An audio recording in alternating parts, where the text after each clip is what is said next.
Hello everyone and welcome in or back to my channel. I'm Kat and I believe this is my first normal video of the year, so that's exciting.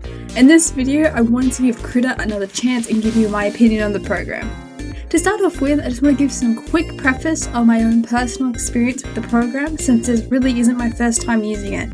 So I used this program all the way back in 2018 with my little Wacom Red, and I struggled. Look, that was almost 10 years ago, when 12-year-olds didn't really set themselves up to look like good artists, but people didn't put them on a pedestal as if they weren't literally 12. That wouldn't happen for another 2 years. Anyways, nowadays I prefer to use Clip Studio on my screen tablet or my iPad, because yes, I am an iPad baby. Other than that, I've used Ibis Paint for too many years, as in a literal decade, and I got forced by my university degree to use Photoshop. And my high school diploma also forced my hand.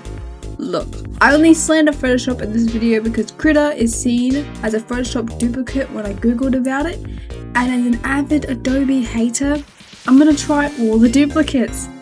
I also only watched one YouTube video before filming, which I linked in the description below, and I needed to use hand-eye coordination for the first time since about November of last year. I know that it isn't long, but this is my video, let me complain. I'm gonna just let the speed paint play in the background uninterrupted, since it took me about 40 minutes to edit. So let me just get into my comments on the program. I also talk about my general drawing process, since I actually haven't done a drawing video on this account yet, which is shocking. It's an art account. Damn. The first thing I noticed with the program is I managed to set my background to the exact grey as a default UI background. Yeah, I didn't think the one grey preset they had in the background section when you load up a canvas would actually be the background of the thing. I thought it would just be the canvas grey, not the background grey. So that was shocking. Personally, I would have not had that been an option in the first place, but then again it makes sense, as technically speaking it is one of the default colours.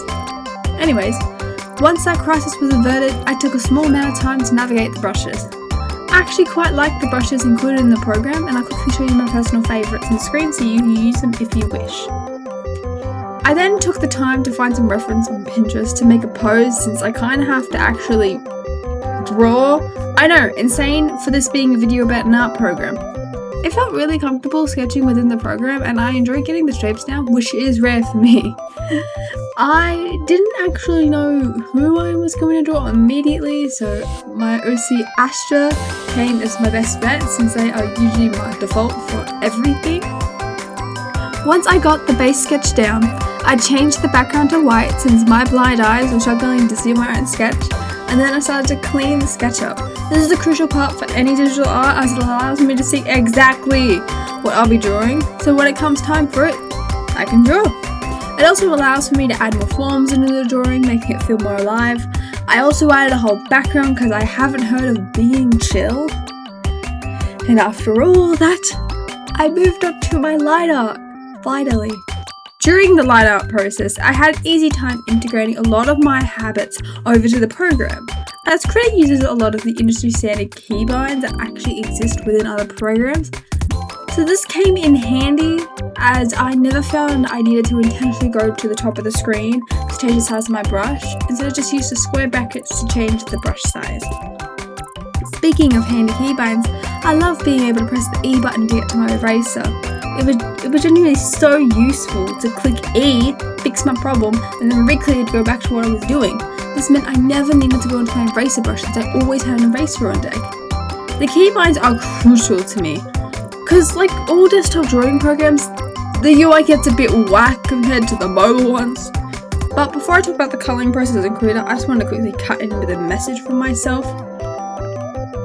Hi, it's me. I just want to quickly introduce this video to give you the reasoning as to why I was learning Krita. So I have a goal for 2026, and that is to actually be able to be more self-sufficient as an adult.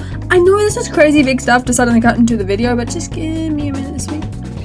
Ever since I was 10 years old, which ironically was 10 years ago, I wanted to be a YouTuber. Obviously things change as I got older. Now I more just want to be like freelance creator, like content creator. I'm sure you can assume it's not easy work, especially when I actually have to squish content creation in with getting my graduate diploma and working at a job I barely have the energy for. So I wanted to learn Krita to help me make better content for you guys without requiring me to wait for a cool enough day to edit it, because I live in Australia. That says enough. With this in mind, if you could check out my VGen or my Twitch, I'd be so thankful. I stream on weekends from 10 AM to 1 PM Australian Eastern Time, and those links can just be found down below. Oh yeah, and if you like the video you're about to get back to, consider doing the usual YouTube nonsense of liking, subscribing, commenting to push the video more in the algorithm. And if you just want to see more consistent posts from me, I have a TikTok and Instagram under the same handle. Thank you so much for listening, and I'll take it back to the video. And welcome back to the video. Okay, so colouring. This is when I'm going to need help from commenters because I did not understand. I usually use lasso tool or straight up the fill bucket to block in my base colours, though it seems so annoying to have to colour around everything, or lasso and then bucket tool, and so I ended up colouring it in like a colouring book. I mean, there's got to be a better way, but then I had already struggled with adding in the colour sliders of the docs. There was like 5 different colour docs. I know I didn't have to add my sliders in, but I personally use RGB sliders to do my shading, so that way I have more dynamic colours when shading. I believe it makes my work look better, and that's what I'm used to. I mean, I actually even rage quit between the start of colouring the skin and colouring the rest, since I didn't want anything to do with the program. And once I actually got my colours in, clipping layers made me lose it. I mean, as I write this comment and now read it back, I'm still so confused on how they work. I mean, I doubt I'll be doing much colouring in Krita, so I guess I'll live, but what possessed the designers to make the clipping mask like that? I do not get why they have to be in a folder. I mean, no other program makes you for clipping masks in a folder, and it feels more annoying to handle if I want to be honest. The least annoying part of this colouring process was probably having my art on a different tab to get my base colours, and even then, I didn't have to do that. I've got my friend who mostly uses Krita to show me their layout, and turns out that there's a window I could have shoved it into.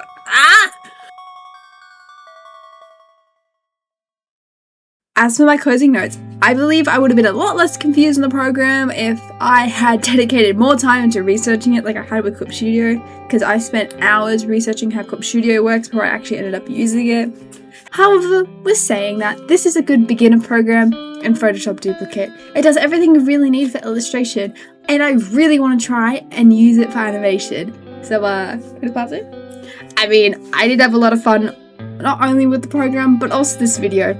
I mean, as a complete side note, the chaos the speed paint is unmatched, as I accidentally played my music, and then immediately did shitty karaoke while speaking in doubles because I had 2 mics enabled. This is peak videography, guys.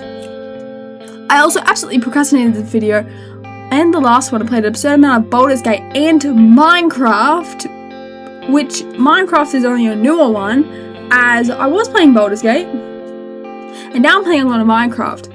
I will eventually make a video on Baldur's Gate. In Minecraft, I am gonna stream, not the server I've been playing on because I'm not allowed, but I will eventually post Minecraft. But I'm rambling. I'm off script, guys. With that, I will let you continue on with your day. Let me know if you want more content like this, and just like and subscribe to the channel. Again, it'd be amazing if you looked at my video on Twitch. That's up to your own volition, and the links are down below. And goodbye, and I hope you tune in again.